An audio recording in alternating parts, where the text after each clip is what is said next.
Kamal Mezoued est kabyle. Il est né en Algérie, mais il vit en France depuis 15 ans. Il est éducateur spécialisé. Il nous raconte l'histoire mouvementée de son nom de famille.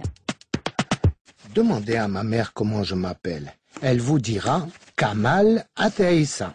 En Kabylie, cette région de montagne du nord de l'Algérie, là où je suis né, cela signifie Kamal, descendant d'Aïssa. Nous, les Kabyles, sommes l'un des nombreux peuples berbères dispersés dans le nord de l'Afrique. Ne nous confondez pas avec les Arabes. Nous avons des origines et une langue bien distincte. Mon nom de famille kabyle n'est pas un nom arabe. Je m'appelais donc Kamal Ateissa. Et puis, il y a eu le jour de mon entrée à l'école, le jour où tout a changé. Nous étions en 1975. J'avais 6 ans, et je m'en souviens comme si c'était hier. Au moment de faire l'appel, l'instituteur prononça le nom de Kamal Mezoued. Je n'ai pas réagi, ce nom m'était complètement étranger. Et pourtant, c'est bien de moi qu'il s'agissait. Ma deuxième surprise, ce jour-là, fut d'entendre que mes camarades avaient eux aussi des nouveaux noms. Tous avaient un point commun. Ils commençaient par la lettre M. Au début, j'ai pris ça pour un jeu. Après tout, mes copains aussi avaient tous changé de nom. C'était peut-être comme ça à l'école. Mais plus le temps passait, plus la question me taraudait. Pourquoi donc ce changement de patronyme? Pourquoi m'appelais-je Kamal Mezoued? Et qu'était devenu Kamal Ateissa? Ma mère, à qui je demandais des explications, était incapable de m'en donner. Comme tous les gens du village, elle m'appelait toujours Kamal Ateissa. Je me retrouvais en fait avec 2 noms de famille. La confusion s'installa dans mon esprit. D'autant plus que selon les professeurs, à l'école, la prononciation de mon nouveau nom changeait sans arrêt.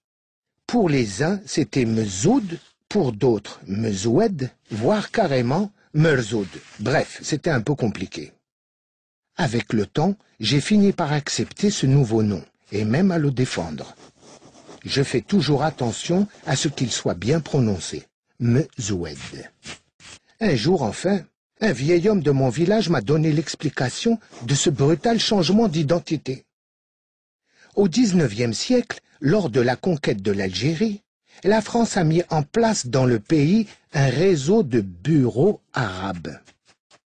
Leur but initial était de créer un contact entre les autorités françaises et les autochtones. Les Français avaient besoin d'être au plus près de la population pour comprendre sa langue, sa culture, ses règles politiques et ainsi mieux la contrôler. Peu à peu, ces bureaux se sont aussi vus confier des tâches plus administratives. Ils rendaient la justice, percevaient les impôts, s'occupaient de l'état civil. Et c'est ce dernier point qui nous intéresse. Les bureaux arabes ont en effet participé à la politique d'arabisation de la Kabylie. Comme nous l'avons déjà vu, le kabyle, langue berbère, n'a rien à voir avec l'arabe. Or, la population kabyle avait la mauvaise habitude de se soulever contre le colonisateur français, notamment lors des révoltes de 1871.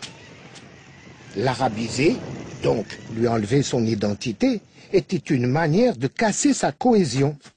C'est ainsi que les noms de lieux, mais aussi les noms de familles kabyles, ont été systématiquement remplacés par des noms arabes. Souvent très fantaisistes, comme en témoigne l'histoire de mon arrière-grand-père. Celui-ci, en allant s'inscrire à l'état civil, eut la mauvaise idée de s'encombrer d'une outre, qui en arabe se dit Mezoued. L'officier d'état civil n'eut pas à se creuser la tête longtemps pour trouver un nom arabe à mon bisaïeul.